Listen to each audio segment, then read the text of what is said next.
Hey guys, and welcome to Should You Buy It, where all we do is talk a little bit about the game and whether or not we think it's worth the cost.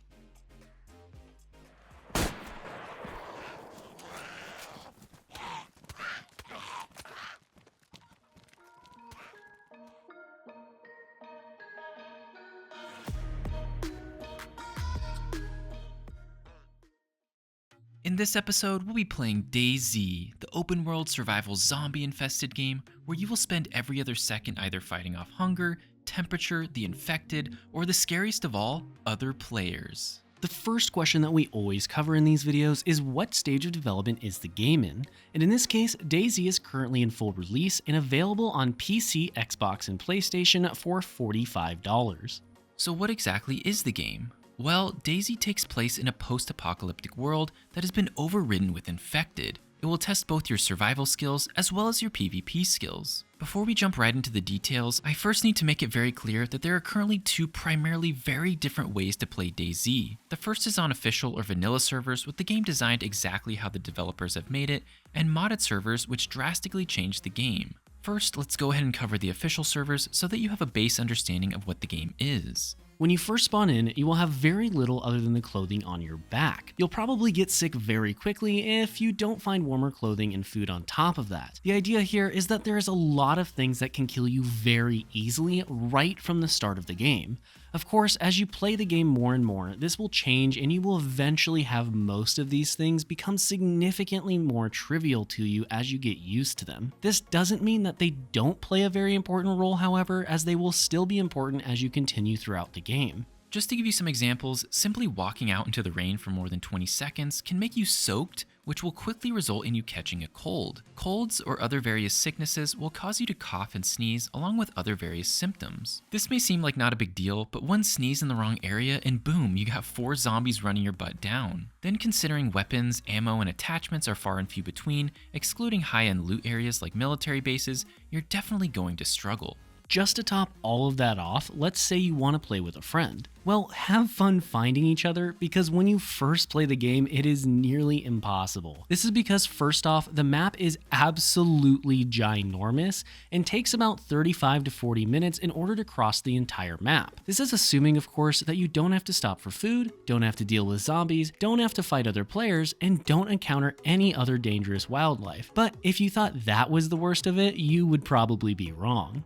While there are in-game maps, they aren't the most useful that I've seen in survival games. Therefore, you will most likely be using a third-party website to figure out where to go. If you're playing on an Xbox, PlayStation, or happen to not have a second monitor, have fun alt-tabbing or making sure your phone doesn't die in a zombie-infested world while trying to figure out which town you're in and your position on the map. If that wasn't bad enough, all the towns are in Russian and are not translated over to English letters. So when you try to search for a town on the map or tell your friend on Discord what town you're in, just have fun sounding out that upside down lowercase h, the number 6 in the middle of the name, and the number 3 in the middle of the name. Personally, as an English speaker, I have absolutely no idea how to sound that out to a friend or type upside down H's for that matter. To be honest, the base game has a lot of problems, whether it be the map, the fact that there's no tutorial, or the horrendous base building, which is a problem all of its own. However, there is a saving grace for this game in the form of a modded server. These can offer dramatically different gameplay experiences from the official DayZ experience. Just to give you an idea of what we're talking about here, I played on one server which basically just fixes almost every single major problem that I had with the base game itself.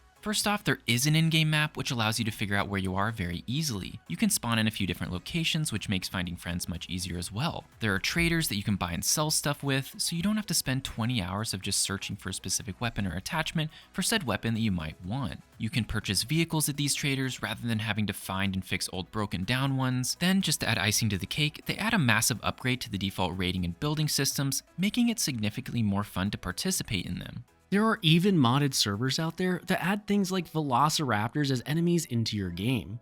Mods in DayZ can completely change the experience to the point where the game can be almost entirely unrecognizable from what it originally was made to be. So whether you want quality of life improvements or dramatic changes to the foundation of the game, there is going to be a server that offers these things to you. So now let's jump over to the pros and cons section for the video. First up for the pros is that one of the things DayZ certainly has going for it is its sense of hyper-realism. While yes, this definitely isn't perfect, it certainly makes every second feel like a fight for survival. You never really feel entirely safe and will always be fighting for your life, whether it's against hunger, thirst, the infected, or other players. Next is that the map, even without the DLC one, is extremely large. While a 35-minute run from one corner of the map to the other may feel short, the odds of you being able to do that without having to stop to find food, water, or fight an infected are extremely low. And finally for the pros is, yes, you guessed it, the mods. Yes, DayZ's base game is incredibly clunky and feels like it should never really have left early access, but with the mods, just about any issues or balance changes that you might want can be implemented into the game. Whether you want velociraptors in your game, easier vehicles to get in, or infinite sprint stamina, these can all be implemented. One of the most popular additions to any DayZ modded server is of course going to be the traders, as it adds another layer of depth to the game that is simply just not as available in the base game. The idea here is that there are a ton of different mods that both fix or change the base game and give new interesting content for you to experience. Now for the cons. To be honest with you guys, there is a lot of issues with the base game, and these cons are mostly focused around that. So the first one I have for you today is that the game is just really buggy. You get things like wolves teleporting on top of roofs, zombies going and doing giant backflips, and all sorts of other weird things out there. To be honest, the game is completely riddled with bugs in all sorts of different ways, whether it be inventory glitches or all sorts of different AI issues. Next is that the realism mechanics in the game are honestly pretty overtuned, at least in my personal opinion. I know some of you guys may really like this, and that's perfectly fine, but personally, getting wet from running outside in the rain for 10 seconds is not a fun experience when you get a cold 10 seconds after that. Then it takes another 2 to 3 minutes just to dry off when you happen to have a fire nearby. If you don't have a fire, have fun finding new clothes or waiting out the rain, because either way, it's just not a fun mechanic to deal with. This is just my personal opinion, and I know some of you guys may like that, and that's perfectly okay.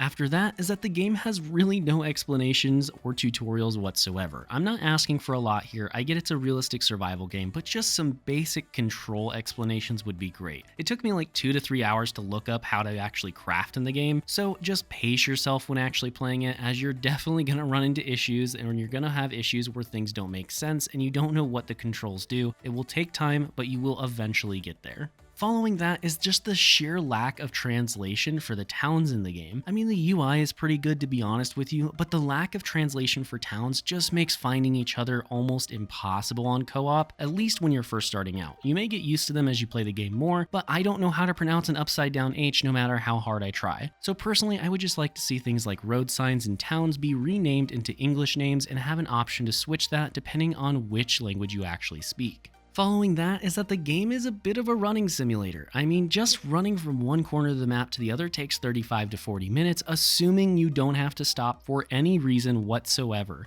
which I'm going to be honest with you is going to happen. You're going to have to stop for food, for water, to kill a zombie, something. Along the way, you're going to have to stop. It took me usually about 2 to 3 hours to get across the map, but again, I'm not super experienced in the game. I've only put in maybe 40 or 50 hours myself, but with that being said, I really would like to see it be maybe reduced down a bit. A lot of the modded servers solve this by giving you infinite stamina, reducing the runtime dramatically. After that is that even on populated official servers, player interactions are pretty rare to have, unless you're going to extremely high traffic areas like military bases and such, and even then, they're still pretty rare. To be honest, I played 10 hours straight without seeing a single person. So personally, I would just like to see some reason for players to go to one place and congregate. That way there is some actual player-to-player interaction in the base game. Second to last is that the game is honestly just riddled with cheaters. I mean, they're everywhere. While personally I didn't experience it a whole ton while recording this video, there were tons and tons of people giving their testimony on the Steam forums about how many cheaters were actually in the game. Not to mention, sometimes it can be hard to tell if you were even being killed by a cheater because you get shot from so far away in the game so consistently that sometimes it's just hard to tell whether or not they were cheating. Last but not least is that the game just feels clunky and unfinished for a $45 title. This one kind of encompasses all the previous cons I've talked about, and for the base game being so clunky and so buggy and having so many issues and taking such a good computer to run, I really don't think a $45 price tag is reasonable for this game. If this was a little bit lower, it'd be a different discussion, but at $45, this is not a double or triple A game, and it definitely needs a lot more polish before they can ask for that, in my personal opinion. So now here we are for the rating for the game, and when we rate games, we want to get 1 hour of enjoyment out of every $1 that we spend on the game. So for this game in particular, in DayZ, we would want to get roughly 45 hours of enjoyment out of the $45 that we spent. And after putting over 24 played hours into this game, we give it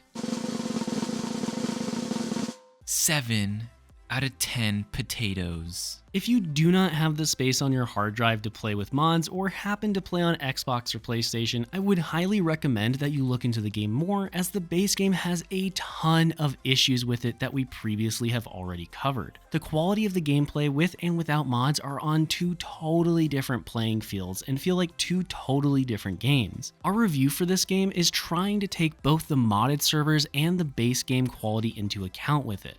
With that being said, if you do plan on playing DayZ on PC, I think you are significantly more likely to enjoy your experience with it than you would be playing on console. Therefore, even though the base game has quite a few of its own issues, I feel it's safe to say that DayZ is probably worth the cost. Unless, of course, you're playing on console or without mods, then it's a bit of a coin flip.